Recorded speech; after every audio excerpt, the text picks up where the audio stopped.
Welcome back to Bombastic Nation and ding and ding and ding. Back with another vibe for all you. And this one is called Most Mysterious South American Legends. This one should be pretty interesting to take, you know what I mean? That's kind of down my way, Grenada. Where I'm from is right out of South America. So, I'm interested to see if I know some of these or if this is something, you know what I mean? So, I ain't gonna keep you all too long. Let's go ahead and YouTube and Simma. Hi, it's Katrina. To one man's lifelong punishment as a disfigured alligator, to monsters disguised as alluring seductresses, here are 8 famous legends from Central and South America.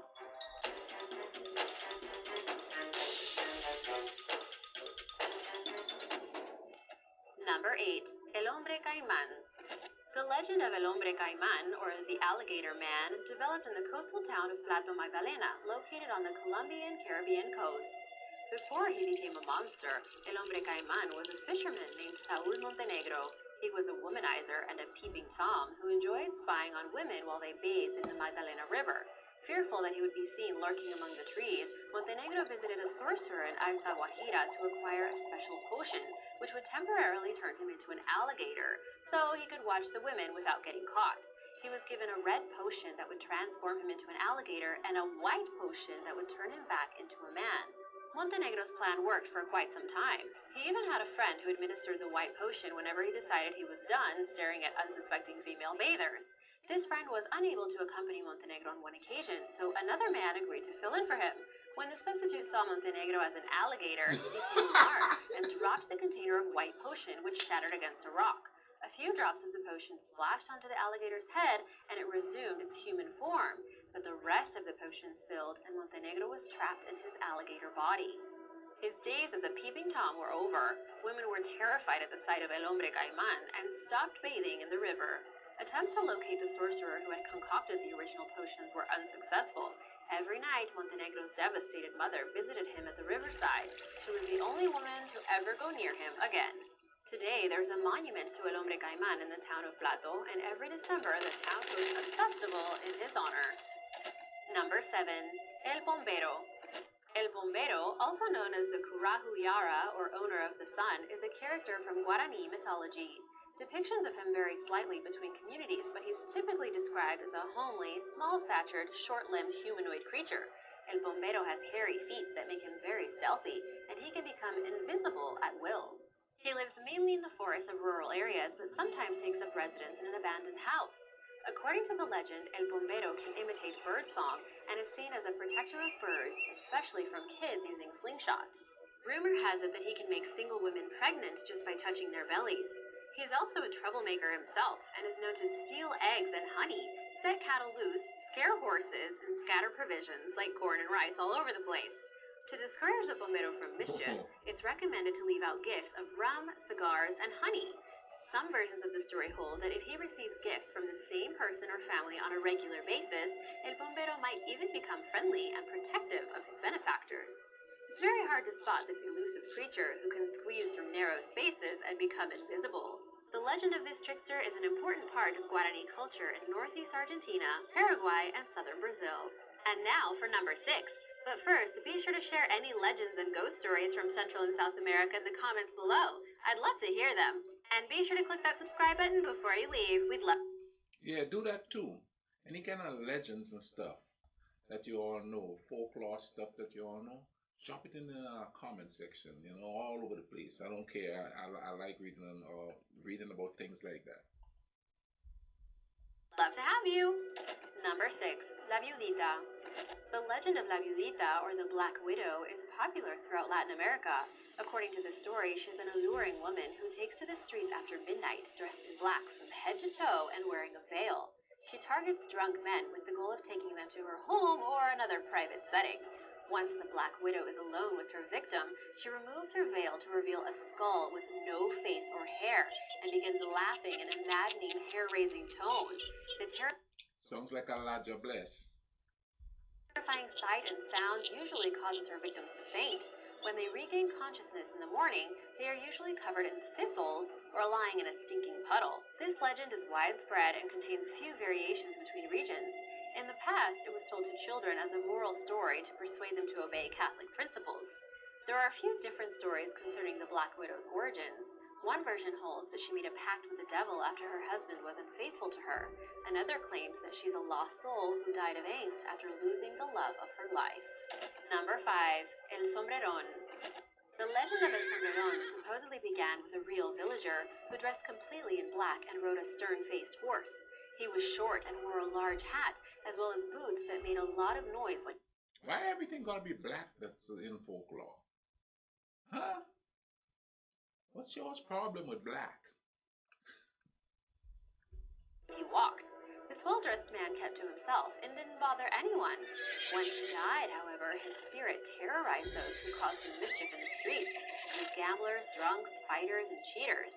He travels with a pack of mules and is sometimes accompanied by 2 ferocious black dogs and chases his targets through lonely, moonlit areas. El Sombrerón also goes by the names Chipitillo, Titimite, and the Goblin.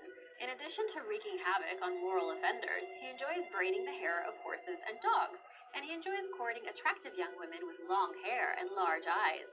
When he's particularly attracted to a woman, he shows it by braiding her hair, serenading her, and feeding her soil, which somehow causes her to have insomnia. Number 4. La Tunda. The myth of La Tunda is told throughout the Pacific coastal region of Colombia and Ecuador and is particularly popular in the Afro-American community from Chocó. La Tunda is the daughter of the devil, who had children with the beautiful escaped slave of a Spanish merchant ship that ran aground on the northern coast of Ecuador during the 1530s. She is a shapeshifter who lures men into the forest, often taking on the appearance of a glamorous woman, because, sailors can't resist that. She also kidnaps children and can appear in the form of someone's loved one, such as a mother or an aunt. This makes it easier to convince kids to follow her into the woods. The shape-shifting skills of this entity are not foolproof. La Tunda is known to have a wooden leg in the shape of a kitchen utensil called a molinillo, which is used for stirring hot drinks such as cocoa. She's very skilled at disguising this defect, however, so those who are approached by her must be cautious to not be fooled. Number 3. Acalica and la Madre Monte. Acalica, sometimes called weather fairies, are mythical creatures from Bolivia that are rarely seen. They live in underground caves and are rumored to be able to control the weather. When they appear, they take the form of small, wizened men. Unlike some of the other creatures on here, Acalica are not very ferocious. They avoid crossing paths with humans by staying away from their territory. However, Acalica will punish someone who tries to interfere with their weather-controlling activities. The Acalica is similar in some ways to Colombia's Madre Monte. Unlike the Acalica, who appear as small men during rare encounters with humans, La Madre Monte is an elegant, stout woman dressed in moss, leaves, and a green hat. Her attire conceals her face. Like the Acalica, she has powers that affect the weather. By bathing in rivers, she causes huge storms. Madre Monte also punishes those who interfere with the weather and people who misbehave, including vagabonds and unfaithful spouses, by creating obstructions in their paths through the woods, ultimately causing them to tire and fall asleep. Number 2. La Cegua. This witch from Costa Rica roams empty streets and alleys of Cartago, the country's original capital, looking for men who like to party. She's of mixed Indian and Spanish blood and is known for her breathtaking features, including her dark eyes, long black hair, and fair skin. To snag her victim, the seductress will ask him for a ride. As he turns his head to admire her beauty, he instead sees a demonic creature with bright red eyes and the head of a horse. One version of this legend holds that before she became La Cegua, the beautiful woman's heart was broken by a Spanish officer. While the details of exactly how he broke her heart are unclear, it involved deceit and improper sexual advances, which for someone from a good Catholic family was wildly inappropriate at the time. After her lover disappeared, the woman went insane and fell under a curse that turned her into a monster, doomed to an eternity of wandering lonely roads. Like many legends, this story was used as a cautionary tale to dissuade women from so-called immoral behavior and to discourage men from straying from family life and engaging in debauchery. Did it work? Are you scared yet? Number 1. La Llorona. The Mexican legend of La Llorona is similar to that of La Novia de Tola, which is told in Nicaragua, and La Sayona, which is popular in Venezuela. According to some, it's one of the spookiest and scariest ghost stories ever. It starts with a beautiful woman named Maria who was cheated on by her husband when he lost interest in her. To spite her estranged lover, she killed their 2 children. In one version of the story, Maria's husband leaves her for another woman, and along with harming her children, she decides she can no longer go on living. Maria is unable to transition to the afterlife until she finds her two children, however, and forevermore took to the streets calling out their names. Many people claim to hear her, especially in the evening, crying, sobbing, and calling out for her children. In another version of the legend, Maria marries a ranchero and has two children with him. He becomes bored of the family lifestyle and goes back to his ranchero ways, returning only to visit the children. After catching him with another woman, Maria destroys their children to get revenge on them. She can't live with her actions, however, and is found passed away next to a river the next day. Her ghost can be heard crying as she searches for her children along the riverside. The Nicaraguan version of the story is about a woman named Hilaria Ruiz, who has plans to marry an attractive playboy named Salvador Cruz. Salvador stops at his lover Juana's house before the wedding. Juana gets him so drunk he misses the event. An inconsolable Hilaria became a scorned ghost named La Novia de Tola, who waits indefinitely for the return of her lover. Other people have seen La Sayona, who wears a white dress and haunts men who cheat on their partners. She's sometimes seen crying with a baby in her arms. Thanks for watching, and sweet dreams! Is that crying you hear, or just... See, here's what I notice here. A lot of these things are similar to what I grew up with. Like the woman crying in the night for kids. That reminds me of Mama Melody. There were several of them in there that sounds kind of familiar. And if you notice, there's a theme there. A lot of these things, the Catholic Church is mentioned in it. And my country is Catholic mainly. Back then, I don't know if Protestants have taken over now, but it's funny. It's all linked to some kind of love or romance thing, or there's a church theme to it.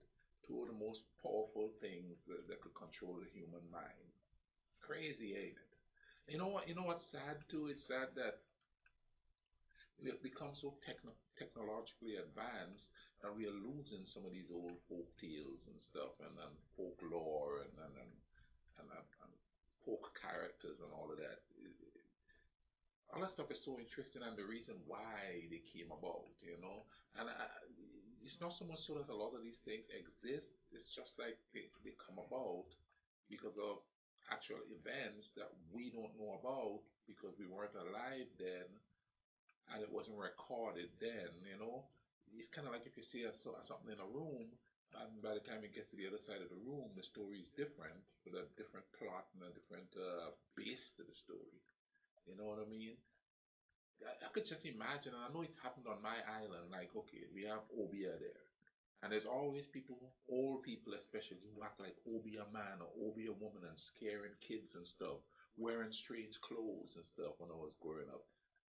I'm not so sure if that's still going on now because we got all modernized. Maybe it is. I noticed in some of the songs and poetry and stuff, they still talk about Obia and the Obia man and all of that. So maybe they're still hanging on. And then we have carnivals that depict these characters. So the stories are kind of continuing, if you will. But that kind of stuff is interesting, man. And I like watching stuff like that.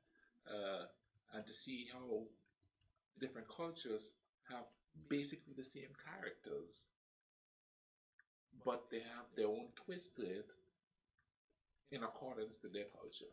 That's kind of cool, you know what I mean? I don't hear a whole lot of old folktale stories here in West Virginia, or mythical creatures or anything like that. The Mothman is huge here, but I never heard anything else. Maybe I'm not talking to the right people. But anyway, I'm gonna let you guys go and ting. Remember, subscribe, hit the notification button so you know when I'm putting up new videos. You know what I mean? Drop a comment. And like I said, if you know folktale characters in American history, drop it in the comments for me. You know what I mean? It would be nice and thing to know that stuff, and I'll go look it up. And maybe I could find some videos about it and read it, because then if you know it, a lot of people in America don't know it, then we could, all get to know it together. But in the meantime, take care of each other, man. Take care of each other.